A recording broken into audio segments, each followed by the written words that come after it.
let's go over to Brian in Foley, Alabama. Welcome to the Line of Fire. I understand that we do not live under the old covenant anymore.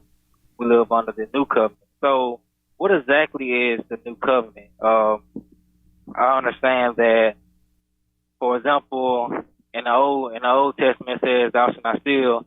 It doesn't exactly say that in the New Testament. So are we still under that kind of law, I guess? I mean, I understand that Jesus said he has not come to abolish the law, but to fulfill it. Right. So, well, what does that mean? I mean, how do we divide? I mean, yeah, I know it's not a division.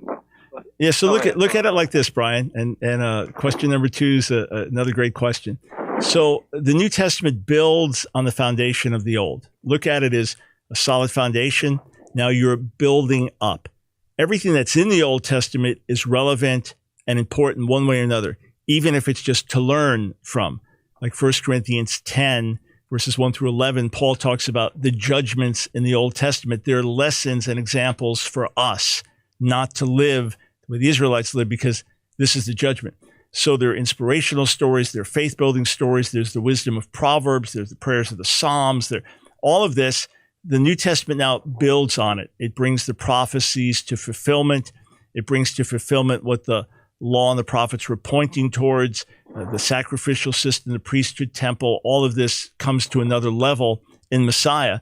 But I would liken it like this in terms of the law and how we relate to it. I would liken it to scaffolding around a building. So you're putting up a new building.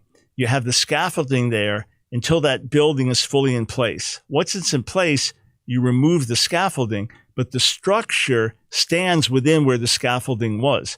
So every moral commandment of the Old Testament is repeated in the New Testament.